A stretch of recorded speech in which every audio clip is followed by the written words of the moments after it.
Assalamualaikum warahmatullahi wabarakatuh. Perkenalkan, nama saya Konita Diafarhari Wahyudi dari kelas Agroteknologi 2B. Di sini saya akan menjelaskan tentang 5 penyakit pada tanaman. Yang pertama, di sini saya akan menjelaskan tentang penyakit bercak kering. Penyakit bercak kering ini disebabkan oleh cendawan Alternaria solani. Gejala penyakit bercak kering ini bisa terjadi pada daun, batang, dan buah yang lebih tua. Bercak abu-abu hingga coklat muncul di daun dan perlahan-lahan tumbuh secara konsentris di sekitar bagian tengah yang bersih dengan ciri-ciri seperti berbentuk mata banteng. Luka ini juga dikelilingi oleh lingkaran cahaya kuning cerah. Ketika penyakit ini berkembang, seluruh daun dapat mengalami klorosis dan gugur yang mengarah ke perontokan daun yang parah. Saat daun mati dan gugur, buah menjadi lebih rentan terhadap luka bakar matahari. Jenis bercak yang sama dengan bagian tengah yang bersih muncul pada batang dan buah. Buah-buahan membusuk dan kadang-kadang berjatuhan.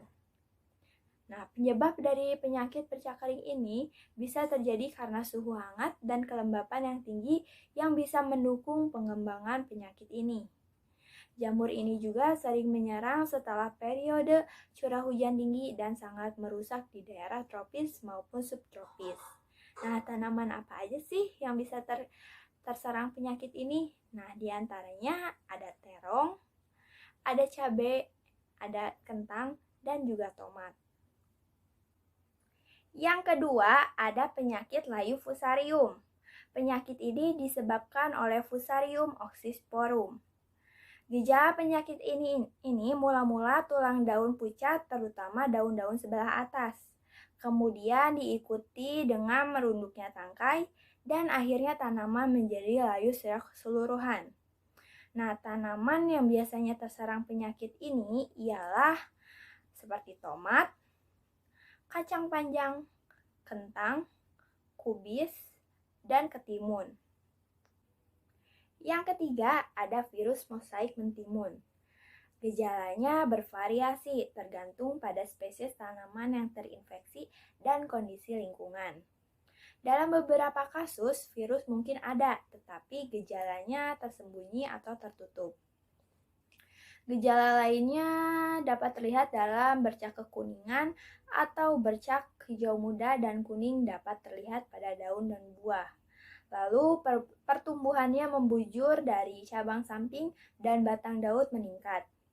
Kemudian mengarah ke penekukan daun dan tangkai daun, daun muda tanpa berkerut dan ramping, dan seluruh tanaman saat kerdil dan cacat. Dengan daun juga yang nampak lebat. Lalu bunga dapat menampilkan garis-garis putih dan buah-buahan mengembangkan tonjolan melengkung ke atas yang membuatnya tidak dapat dipasarkan. Walaupun namanya virus mosaik mentimun, bukan berarti hanya tanaman mentimun saja yang dapat terserang penyakit ini. Ada juga diantaranya seperti melon, mentimun, pare, labu, ataupun tomat. Yang keempat, ada penyakit akar gada. Penyakit ini disebabkan oleh jamur Plasmodiopora brassicae. Gejalanya terlihat baik di atas tanah maupun di bawah tanah. Secara keseluruhan, tanaman mengalami kemunduran yang menunjukkan bahwa pertumbuhan terhambat dan daunnya menguning. Tanaman akan cenderung layu dalam cuaca kering tetapi pulih dalam kondisi yang lebih basah. Gejala di bawah tanah meliputi pengembangan pembekakan yang menggerombol pada akar dan hilangnya akar yang lebih kecil atau juga dikenal sebagai rambut akar. Seiring waktu, pembekakan menyebabkan distorsi yang parah berakhir pada tampilan akar yang berbentuk gada. Pertumbuhan dan hasil panen sangat berkurang dan tanaman yang sangat berpengaruh mungkin bisa sampai mati. Nah, tanaman yang biasanya terserang oleh penyakit ini ialah kubis dan kembang kol. Yang terakhir ada embun tepung. Penyakit ini disebabkan oleh jamur Erisipaceae.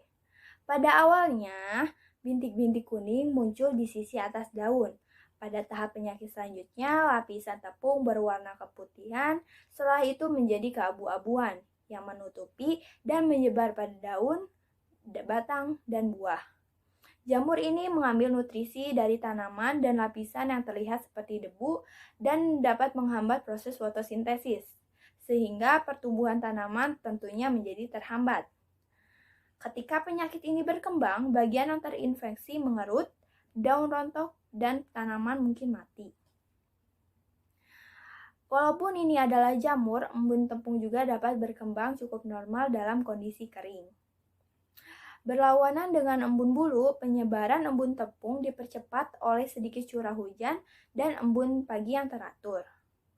Nah, tanaman apa aja sih yang bisa terserang oleh penyakit ini? Nah, di antaranya adalah ada bawang, ada apel, ada jeruk, ada kacang tanah, ada kentang, dan tanaman lainnya. Sekian dari saya. Wassalamualaikum warahmatullahi wabarakatuh.